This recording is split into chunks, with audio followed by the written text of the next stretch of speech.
you tired of spoiled food? Hello? What are you doing in my house?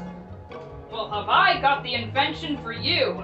Introducing the refrigerator! What are you, ossified? Nothing you say makes sense! No! What kind of businessman do you think I am? And it's only $600! $600? Only? Who do you think I am? A rich man? Don't you hate it when you buy food and such, and it goes bad in just 1 week? Well, worry no more, because with this new refrigerator, your food can stay fresh as can be.